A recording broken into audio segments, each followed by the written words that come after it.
Personal finance opinions YouTube channel में एक और वीडियो में आपको खुशामदीद। आज की ये वीडियो साज़गार इंजीनियरिंग वर्क्स लिमिटेड के बारे में है और इस वीडियो में हम साज़गार इंजीनियरिंग के माजी, हाल और मुस्तकबिल का तफसीली एनालिसिस करेंगे और हम कंपनी की अर्निंग्स और डिविडेंड से मुताल्लिक भी इंपॉर्टेंट मालूमात इस वीडियो में डिस्कस करेंगे। इसके अलावा कंपनी के हवाले से कुछ और भी इंपॉर्टेंट इंफॉर्मेशन, न्यूज़ और पॉइंट्स हैं जो कि एज एन इन्वेस्टर आपके लिए समझना ज़रूरी हैं, उनको भी इस वीडियो में डिस्कस किया जाएगा।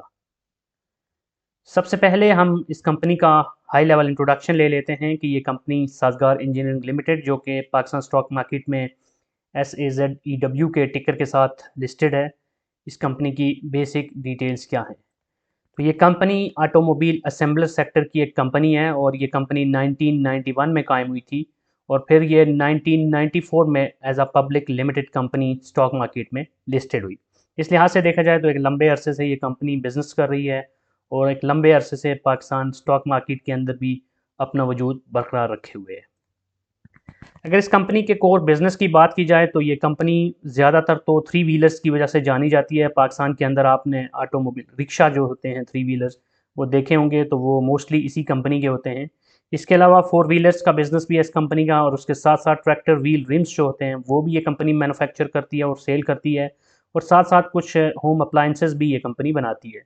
तो ऑटोमोबाइल सेक्टर में जो इसका सबसे बड़ा बिजनेस है वो थ्री व्हीलर्स का है, लेकिन रीसेंट पास्ट के अंदर इस कंपनी ने फोर व्हीलर के अंदर भी काफ़ी इंप्रूवमेंट की है अपने बिजनेस में और इन सारी चीज़ों को इस वीडियो में हम डिटेल में डिस्कस भी करेंगे। इस कंपनी ने थोड़ा ही अर्सा कबल BAIC बाइक के ब्रांड नेम से जो व्हीकल पैसेंजर्स कार होती हैं और ऑफ रोड व्हीकल्स होती हैं उसका बिज़नेस भी स्टार्ट किया है और ये एक एक नया बड़ा इनिशिएटिव है इस कंपनी की तरफ से। और ये जो ब्रांड है ये पाकिस्तान से बाहर तो ऑलरेडी एक पॉपुलर ब्रांड है, तो अब पाकिस्तान के अंदर भी बाइक की जो ब्रांड नेम से ये गाड़ियाँ हैं, पैसेंजर कार्स और ऑफ रोड व्हीकल्स, इनके बिजनेस की वजह से वी कैन एक्सपेक्ट के साज़गार इंजीनियरिंग की जो ओवरऑल मार्केट पेनिट्रेशन है और मार्केट के अंदर जो उनका परसेंटेज है वो बढ़ेगा और साथ साथ कंपनी के जो रिजल्ट्स हैं इन फ्यूचर उसके अंदर भी हमें वाज़े तौर पे एक डिफरेंस देखने को मिलेगा। इसके अलावा अगर आप SUVs के शौकीन हैं तो पाकिस्तान के अंदर तो बहुत सारी कंपनीज़ की SUVs हैं, लेकिन पाकिस्तान से बाहर भी अगर हम देखें तो हावल के नाम से एक चाइनीज़ SUV है जो बड़ी पॉपुलर है सऊदी अरेबिया और बहुत सारे दीगर ममालिक में। तो वो भी पाकिस्तान के अंदर इसकी मैन्युफैक्चरिंग, असेंबलिंग और सेल जो है वो इसी कंपनी के पास है, साज़गार इंजीनियरिंग के पास, और इसकी प्रोडक्शन भी ऑलरेडी शुरू कर चुकी है इसी पिछले फाइनेंशियल ईयर में। तो ये भी एक बड़ा माइलस्टोन है जो इस कंपनी ने अचीव किया है। तो अब ये कंपनी जो प्रोडक्ट बना रही है और जो हावल गाड़ी है और इसकी जो SUV की जो स्पेसिफिकेशंस हैं वो किसी भी बेहतरीन ब्रांड की SUV के साथ मैच कर रहे हैं। सो वी कैन एक्सपेक्ट के मार्केट के अंदर ये बेहतर तौर पे पेनिट्रेट कर सकेगी और इसका फ़ायदा इस कंपनी को होगा और इस कंपनी के शेयर होल्डर्स को होगा। इसके साथ साथ यहाँ एक और बात मेंशन करना ज़रूरी है कि इसी हफ्ते एक और न्यूज़ आई थी कि इलेक्ट्रिक रिक्शा जो हैं वो भी ये कंपनी बनाना शुरू कर रही है और ये एक बहुत बड़ी अचीवमेंट होगी इस कंपनी की तरफ से, क्योंकि पाकिस्तान के अंदर तो अभी इलेक्ट्रिक गाड़ियों का भी इतना कोई ज़्यादा ट्रेंड नहीं है, लेकिन इलेक्ट्रिक रिक्शा भी अगर ये कंपनी स्टार्ट कर देती है तो एक फ्यूचरिस्टिक अप्रोच के हिसाब से देखें तो ये कंपनी राइटली गियर्ड है टूवर्ड्स प्रोमिनेंट फ्यूचर और जो भी लेटेस्ट कटिंग एज टेक्नोलॉजीज़ हैं और इनोवेशंस हैं उसको सही तरीके से ये कंपनी यूटिलाइज़ कर रही है। अब हम इस कंपनी साज़गार इंजीनियरिंग के हवाले से जो इंपॉर्टेंट नंबर्स हैं और रेशोज़ हैं उनको डिस्कस कर लेते हैं। पाकिस्तान स्टॉक मार्केट में इस कंपनी के शेयर की इस वक्त जब मैं ये वीडियो बना रहा हूँ तो जो प्राइस चल रही है वो 60 रुपीज़ और 70 पैसाज है, जबकि 52 वीक्स की अगर हम रेंज देखें तो 58 रुपये और 129.89 इसकी रेंज के अंदर ये कंपनी का शेयर ट्रेड होता रहा है। एक बहुत बड़ी वेरिएशन नज़र आ रही है, लेकिन उससे भी बड़ी वेरिएशन आपको 3 ईयर्स की रेंज में नज़र आ रही है, 58 और 258। तो अगर आप इस कंपनी का 5 साल का या 3 साल का ग्राफ देखें तो आप देखेंगे कि कंपनी बहुत ऊपर गई लेकिन उसके बाद बहुत धड़ाम से नीचे भी गिरी है। तो इसलिए आपने केयरफुल होकर इस कंपनी के अंदर इन्वेस्टमेंट करनी है कि इस कंपनी ने अभी जो इसकी प्राइस चल रही है ना सिर्फ ये कि 52 वीक्स के लोवेस्ट के करीब है, बल्कि 3 ईयर्स की अगर हम रेंज देखें तो उसके भी जो लोवेस्ट है उसके बहुत करीब है। तो यहाँ पे जो लॉन्ग टर्म इन्वेस्टर्स होते हैं उसको वो तो इसको एज एन अपॉर्चुनिटी ट्रीट करते हैं, लेकिन साथ साथ आपने केयरफुल होकर इसका पूरा एनालिसिस भी गौर से करना है और जो इस एनालिसिस की वीडियो में डिस्कशन है इसको भी आपने देखना है ताकि आप किसी पिटफॉल में गिरने से बच सकें। अगर मार्केट कैपिटलाइजेशन की बात करें तो ऑटोमोबाइल असेंबलर सेक्टर में इस कंपनी का जो कैपिटल है वो कोई बहुत बड़ा नहीं है, 3.67 बिलियन है। क्योंकि इसी सेक्टर के एक और वीडियो मैंने बनाई थी मिलर ट्रैक्टर की, जिसमें हमने देखा था कि उस कंपनी का कैपिटल अच्छा खासा था कंपेयर टू दिस कंपनी। अगर हम अर्निंग पर शेयर की बात करें 2022 की, क्योंकि जून में इसका ईयर एंड होता है, तो इसने जो लेटेस्ट रिजल्ट्स दिखाए हैं उसके मुताबिक इसकी 2022 की अर्निंग पर शेयर ₹1.95 थी। जबकि इसकी प्राइस टू अर्निंग रेशो अगर देखें ट्रेडिंग 12 मंथ की, तो वो 31.13 है। तो प्राइस टू अर्निंग रेशो इसकी बहुत ज़्यादा बड़ी वैल्यू हमें नज़र आ रही है, जिससे पता चलता है कि इस वक्त ये शेयर जो अपनी अर्निंग है उसके हिसाब से देखें तो ओवर प्राइस्ड है। और इस ये आपको इसमें थोड़ा सा मज़ीद डिप्स का वेट करना चाहिए अगर आप इमीडिएट बाइंग करना चाहते हैं। इस कंपनी ने 2022 में ऐसा कोई डिविडेंड नहीं दिया। ₹1.95 की ईपीएस पे अगर ये डिविडेंड देता तो दे भी सकता था छोटा मोटा, लेकिन इसने नहीं दिया। लेकिन इन्होंने अपनी रिपोर्ट में मेंशन किया है कि चूंकि कंपनी हैवल के हवाले से, बाइक के हवाले से जो लेटेस्ट इन्वेस्टमेंट्स कर रही है और अपने बिजनेस को ग्रो कर रही है और जो बिजनेस अपनी जो स्ट्रेंथ है उसको बढ़ा रही है, तो इसलिए और जो मुल्क की हालात हैं उसको भी सामने रखते हुए इस कंपनी ने डिसाइड किया कि वो इस साल भी कोई डिविडेंड नहीं देगी। तो टोटल जो बोनस इसने दिया वो भी ज़ीरो है 2022 में, और इसका जो लास्ट बोनस था वो 2021 में था 30%। और डिविडेंड बात करें अगर हम, तो आई थिंक 2017 या 18, हम नॉट प्रिटी श्योर, आगे चल के हम देख लेंगे, उस वक्त इस कंपनी ने लास्ट जो डिविडेंड दिया था। उसके अलावा इस कंपनी ने ऐसा कोई डिविडेंड नहीं दिया। इसके बाद अगर हम इस सेल्स की ग्रोथ की बात करें ईयर ऑन ईयर बेसिस पे 2021 से 2022 तक, तो इसने 149.1% की ग्रोथ शो की है। तो बहुत ही एक्सेप्शनल सेल्स ग्रोथ रही है इस कंपनी की 2022 में। और इसमें बड़ी रीज़न ये है कि फोर व्हीलर्स के अंदर भी इस कंपनी ने अच्छा बिजनेस किया है। थ्री व्हीलर्स में तो ऑलरेडी एक बेहतरीन कंपनी है मुल्क के अंदर, और इसका बिजनेस न मुल्क के अंदर बल्कि इसने काफ़ी सारी एक्सपोर्ट्स भी की हैं अफ़गानिस्तान, तंजानिया, जापान और इथियोपिया में। सो ओवरऑल जो इसका बिजनेस है उसमें देखा जाए तो जो इसका फोर व्हीलर्स और three wheelers, specially three wheelers हैं, वो सबसे अच्छा बिजनेस कर रहे हैं। फिर फोर व्हीलर्स हैं, और साथ साथ इस कंपनी की जो व्हील रिम्स बनाती है, ट्रैक्टर व्हील रिम्स, उसके हवाले से भी। और जो होम अप्लाइंसेज हैं, होम अप्लाइंसेज का जो इसका बिजनेस है उसमें डिक्लाइन है, लेकिन बाकी सारे बिजनेस इसके अच्छी तरह ग्रो हो रहे हैं। अगर हम इसके डिविडेंड यील्ड देखें तो वो जीरो ही बनती है डेफिनेटली, बिकॉज ये जो डिविडेंड यील्ड है फॉर ट्रेलिंग 12 मंथ, कोई इसने डिविडेंड दिया ही नहीं है, तो वो जीरो ही होगी। जबकि करंट रेशो इसकी अगर हम up to the fourth quarter of 2022 देखें तो 0.97 है। ये थोड़ी सी अलार्मिंग है, क्योंकि करंट रेशो एक से कम होने का मतलब ये है कि इसकी जो करंट लाइबिलिटीज़ हैं वो करंट एसेट से ज़्यादा हैं। बहरहाल कोई बहुत बड़ा फ़र्क नहीं है, 0.97 इज स्टिल मैनेजेबल। अब हम इस कंपनी की इनकम स्टेटमेंट का एनालिसिस करते हैं और उसको कंपेयर करते हैं पिछले साल की इनकम स्टेटमेंट से। तो नेट सेल्स जैसे हमने पहले भी बात की कि इसने 4.03 बिलियन से बढ़ा के 10.04 बिलियन की हैं, जो कि 149.11% का एक ज़बरदस्त इजाफा है। तो ग्रॉस प्रॉफिट अगर हम देखें तो 366 मिलियन से बढ़ के 666 मिलियन इस कंपनी ने किया है। तो यहाँ पर जो इजाफा है वो 81% है। इट मीन्स के जितना सेल्स में परसेंटेज टर्म में इजाफा हुआ, उतना इजाफा ग्रॉस प्रॉफिट में नहीं हुआ। मीन्स के इस साल कंपनी को जो कॉस्ट ऑफ सेल्स हैं वो थोड़ी सी ज़्यादा बियर करना पड़ी है। ओवरऑल जो मुल्क के इकोनॉमिक सिचुएशन है, जो रुपी की डीवैल्यूएशन है, और बाकी जो फैक्टर्स हैं मुल्क की लेवल पे इकोनॉमिक और पॉलिटिकल इंस्टेबिलिटी के हवाले से, ये सारी चीज़ें बहुत मैटर करती हैं। और ऑटोमोबाइल सेक्टर की जो कंपनीज़ हैं उनको एक और बड़ा डेंट ये भी पड़ा है कि टैक्सेस से हट के भी बात की जाए तो जो CKDs और दीगर जो इस तरह की इंपोर्ट्स के ऊपर रिसेंट पास्ट में जो बैन लगाई गई थी और कुछ अर्से के लिए बंद हुई थी, तो वो भी एक बड़ा फैक्टर था जिसने ऑटोमोबाइल सेक्टर को बहुत ज़्यादा इम्पेक्ट किया है। और इसके अलावा जो इंटरनेशनल लेवल पे जो परचेजेस होती हैं उसके हवाले से जो LCs को ओपन करने में प्रॉब्लम्स पेश आती हैं कंपनीज़ को, वो भी ओवरऑल इनके बिजनेस को इम्पैक्ट करती हैं। ऑपरेटिंग प्रॉफिट की अगर बात की जाए तो 125 मिलियन था पिछले साल, जो इस साल बढ़कर 317 मिलियन हुआ है। तो यहाँ पर 152% का इजाफा है। इट मीन्स कि इस कंपनी की जो अदर इनकम है वो बेहतर रही है, और साथ साथ इस कंपनी की जो ऑपरेटिंग एक्सपेंसेस हैं उसको भी इसने बेहतर हद तक कंट्रोल किया है। प्रॉफिट बिफोर टैक्स की बात करें तो 104 मिलियन से बढ़कर 263 मिलियन, तो यहाँ पर भी 152.16% का इजाफा है, जो कि तकरीबन रिफ्लेक्ट करता है to similar number from the operating profit. Means के जो फाइनेंस कॉस्ट है इस कंपनी को वो तकरीबन उतनी ही पड़ी है जितनी इसको पिछले साल पड़ी थी इन द परसेंटेज टर्म्स।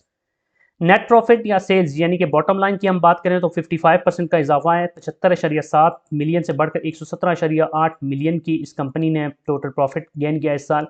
तो पिछले बहुत सारे सालों के रिजल्ट्स की बेसिस के साथ कंपैरिजन में अगर हम देखें तो इस जो 2022 है ये साल कंपनी के लिए अच्छा रहा है। इस कंपनी ने अच्छी सेल्स की, अच्छा प्रॉफिट जनरेट किया है। यही वजह है कि आप इस ईपीएस में भी देख सकते हैं कि 1.25 जो पिछले साल थी वो उससे बढ़कर इसने 1.95 इस साल अचीव किया है। अब हम इस कंपनी की जो फाइनेंशियल पोजीशन का एनालिसिस है वो देखते हैं based on the data available in the balance sheet. तो टोटल इक्विटी अगर हम देखें तो इस कंपनी की जो इक्विटी है उसमें 6.2% का इजाफा हुआ है और 1.8 बिलियन से बढ़कर 1.95 बिलियन पे चली गई है। यहाँ पर ये मेंशन करना ज़रूरी है कि जो कंपनी ने एडिशनल जो बोनस शेयर्स दिए थे वो भी इसमें काउंट होते हैं। इसके अलावा कंपनी के जो रिजर्व्स हैं और इन जनरल जो टोटल इक्विटी है वो हम देख सकते हैं कि वो बढ़ी है। करंट एसेट्स की अगर हम बात करें तो 2.7 से 2.8 बिलियन यानी कि 3.07 का इजाफा हुआ है परसेंटेज टर्म में। जबकि करंट एसेट्स को हम हमेशा करंट लायबिलिटीज़ के तनाजुर में देखते हैं तो हम देख सकते हैं कि जहाँ करंट एसेट्स 3.07 बढ़े हैं वहाँ करंट लायबिलिटीज़ 27.29% बढ़ी है, which is an alarming situation. तो 2.27 से बढ़कर 2.89 बिलियन हो गई हैं उनकी करंट लायबिलिटीज़। और ओवरऑल अगर हम देखें तो एसेट्स इनके 2.809 जबकि 2 बिलियन 809 मिलियन है, जबकि जो करंट लायबिलिटीज़ है वो 2 बिलियन 892 मिलियन है। तो करंट लायबिलिटीज़ करंट एसेट से ज़्यादा है। उसके बाद जो टोटल लायबिलिटीज़ हैं अगर वो देखें तो वो भी 31.36% से बढ़ी हैं, जबकि इनके जो टोटल एसेट्स बढ़े हैं वो 21.42। इट मीन्स के इनकी लायबिलिटीज़ ज़्यादा बढ़ी हैं पिछले एक साल में। तो ये इंपॉर्टेंट है कि हम इन चीज़ों में देखें और फर्दर आपको इसमें देखना पड़ेगा जो करंट लायबिलिटीज़ बढ़ी हैं इसमें जो मेजर फैक्टर है वो कौन सी चीज़ों का है। तो ये सारी चीज़ें आपको इन्वेस्टमेंट से पहले देखनी होती हैं। बट इन जनरल अगर यहाँ पे हाई लेवल पे मैं देखूँ तो ये कोई अच्छा साइन नहीं है कि करंट एसेट्स के मुकाबले में करंट लायबिलिटीज़ ज़्यादा बढ़ना और साथ साथ करंट एसेट्स का करंट लायबिलिटीज़ से कम हो जाना और टोटल लायबिलिटीज़ का भी इतना ज़्यादा बढ़ जाना compare to the total assets. बहरहाल यहाँ पे एक चीज़ इंपॉर्टेंट है चूँकि कंपनी एक्सपेंशन मोड में है, नए बिजनेसेस कर रही है, बाइक और हवाल के हवाले से भी इसकी जो इन्वेस्टमेंट्स हैं डेफिनेटली जब कंपनी नए एवेन्यूज़ के अंदर इन्वेस्ट करती है तो उस वक्त उसको फिर लोन्स भी लेने पड़ते हैं और डेट फाइनेंसिंग होती है। तो अगर वो कंपनी बेहतर तौर पे उन डेट्स को यूटिलाइज़ करती है तो ये कोई इतनी परेशान कुन बात नहीं होती। इसलिए हमें देखना पड़ेगा कि अपकमिंग क्वार्टर्स के अंदर इस कंपनी के रिजल्ट्स कैसे आते हैं। क्या कंपनी ने जो लोन्स वगैरह लिए हैं उनको बेहतर तौर पे यूटिलाइज़ करके अपनी जो रेवेन्यू है उसको बढ़ा पाती है या नहीं।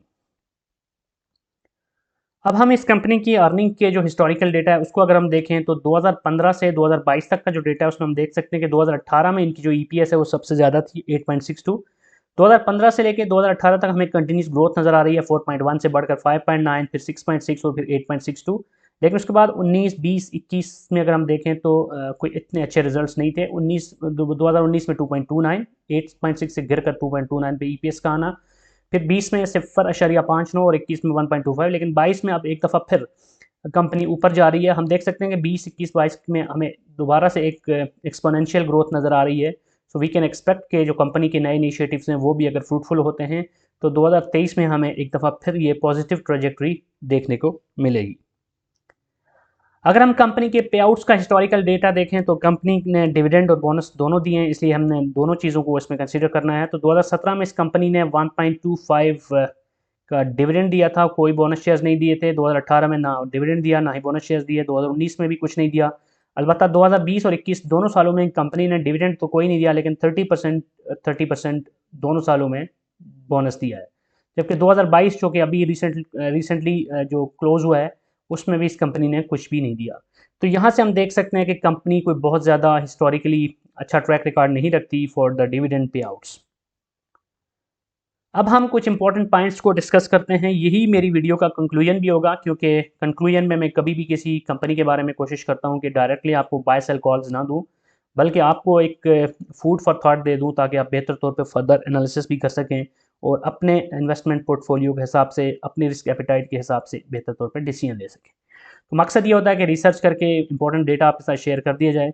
अब उसको आपने कैसे कंज्यूम करना है ये आपके ऊपर होता है। तो पहले जो मुस्बत चीज़ है इस कंपनी के हवाले से वो ये है कि कंपनी ने बाइक, हवाल जैसे नए इनिशिएटिव के ज़रिए मजबूत माशी मुस्तकबिल के हवाले से बहुत ज़बरदस्त कदम उठाएँ और इस एक्सपेक्टेड के जो फ्यूचर के इसके फाइनेंशियल रिजल्ट्स होंगे उस पे इसके मुस्बत असरात पड़ेंगे। तो ये जो इनिशिएटिव्स हैं ये कंपनी को एक लिहाज से डाइवर्सिफाई भी कर रहे हैं इसके पोर्टफोलियो को कि थ्री व्हीलर्स जो इसकी एक मोनोपोली सी है और एक मेजर बिजनेस है, उसके साथ साथ फोर व्हीलर्स के अंदर भी और इस तरह की फिर एसयूवीज़ के ख़ास तौर पर अगर देखा जाए उसमें और फिर जो ट्रैक्टर व्हील रिम्स हैं और होम अप्लाइंसेस हैं। तो ओवरऑल इन सारी चीज़ों को अगर हम देखें तो जहाँ पर इनकी कुछ शॉर्टकमिंग्स हैं, जैसे होम अप्लाइंसेस में इनके डिक्लाइन नज़र आ रहा है, तो वहाँ पर अगर ये इस तरह के इनिशिएटिव्स जो नए ले रहे हैं ये कामयाब होते हैं तो कंपनी बहुत अच्छे तरीके से ऊपर जा सकती है। उसके बाद ये भी यहाँ पे इम्पोर्टेंट है कि जो ये हावल वगैरह ये जो एसयूवीज़ हैं ये ऑलरेडी पॉपुलर, और बाइक भी, ये दोनों ऑलरेडी एक पॉपुलर नेम्स हैं, ब्रांड्स हैं पाकिस्तान से बाहर। तो पाकिस्तान के अंदर ये इनको पेनिट्रेट करने में मार्केट में भी कोई ऐसा मुश्किल नहीं होनी चाहिए, क्योंकि बिल्कुल ही कोई नई नवेली ब्रांड तो है नहीं कि जिसको पाकिस्तानी मार्केट में पेनिट्रेशन में मुश्किल हो।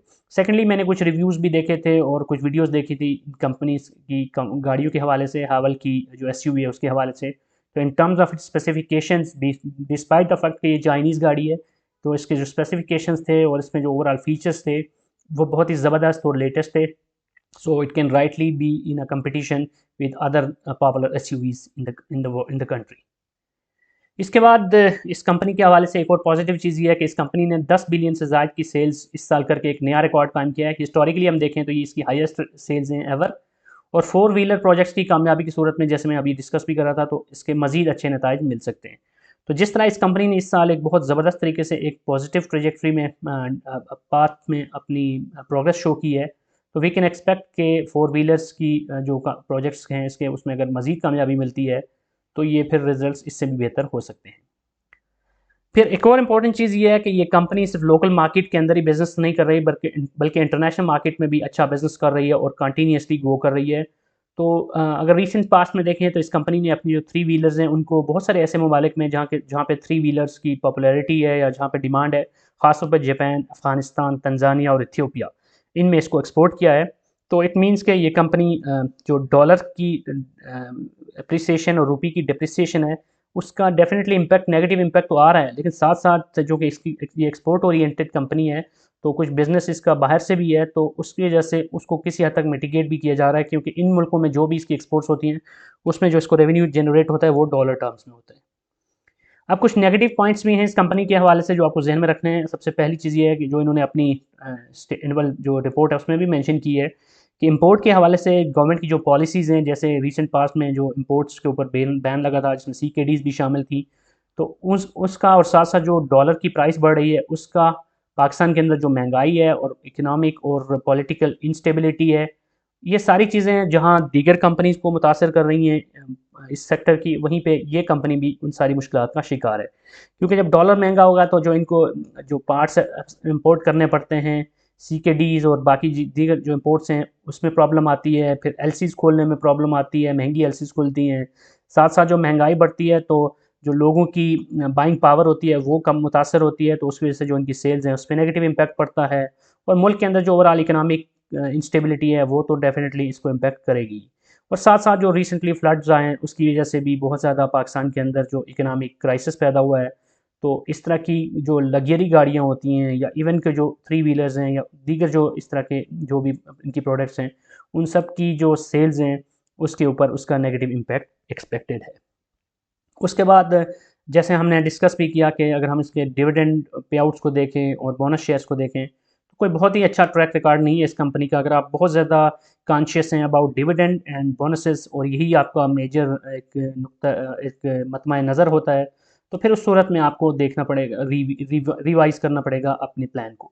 क्योंकि इस कंपनी में कैपिटल गेन तो एक्सपेक्टेड है, क्योंकि बहुत ज़्यादा इसमें वेरिएशन हमने देखी है 3 सालों के अंदर भी, 5 सालों के अंदर भी और इवन 52 वीक्स में भी। और इस लिहाज से आपके पास अपॉर्चुनिटी होती है कैपिटल गेन की भी और पोटेंशियल रिस्क भी होता है। लेकिन डिविडेंड वगैरह के हवाले से कोई बहुत बड़े बड़े नंबर नहीं है इस कंपनी के पास दिखाने को जिससे हम कह सकें कि इस कंपनी में इन्वेस्ट करके आप डिविडेंड के बाद में बहुत ज़्यादा कुछ कमा सकते हैं। फिर एक और इम्पॉर्टेंट चीज़ ये है कि इस कंपनी का जो नेट प्रॉफिट मार्जिन है उसको अगर हम कंपेयर करें इस सेक्टर की दीगर कंपनियों के मुकाबले में तो वो काफ़ी कम है। विच मीन्स कि इसकी जो कॉस्ट ऑफ सेल और उसके बाद ऑपरेटिंग कॉस्ट हैं, फिर फाइनेंस कॉस्ट हैं और टैक्सेस हैं, इन सारी चीज़ों को मिला के जो बॉटम लाइन बनती है वो कोई इतनी हौसला अफजा नहीं है उन कंपनीज़ के मुकाबले में जो कि इसी सेक्टर में हैं जो दीगर कंपनी हैं। तो ये आपको जहन में रखना चाहिए, क्योंकि अगर किसी कंपनी का नेट प्रॉफिट मार्जिन कम होगा तो उसकी वजह से उसकी जो EPS है वो भी कम होगी, और EPS कम होगी तो फिर वो कंपनी आपको बेहतर तरीके से डिविडेंड वगैरह या कोई इस तरह का प्रॉफिट देने की पोजीशन में नहीं होगी। इस साल का ही देख लें कि इसकी 10 बिलियन से ज़ायद की सेल्स हैं और EPS बमुश्किल इसका 1.95 है। जबकि दूसरी तरफ इसकी जो प्राइस टू अर्निंग रेशो है वो 31 से ऊपर हमने आपको दिखाई भी थी TTM ट्रेलिंग 12 मंथ, तो वो बहुत ज़्यादा है। विच मीन्स के इसका शेयर इस वक्त अगर हम इसकी प्राइस के हिसाब से और अर्निंग के हिसाब से देखें तो ओवर प्राइस्ड है। तो ये सारी चीज़ें आपको जहन में रखनी होंगी इस कंपनी में इन्वेस्टमेंट से पहले। तो बहरहाल ये थी आज की वीडियो। आई होप कि ये सारी इन्फॉर्मेशन आपके लिए यूज़फुल होगी। अगर आपका कोई भी क्वेश्चन है, कोई भी फीडबैक है, तो आप कमेंट सेक्शन में लिख सकते हैं। और अगर आपको ये वीडियो पसंद आई है तो चैनल को सब्सक्राइब करना और वीडियो को लाइक करना मत भूलिएगा। Thank you very much.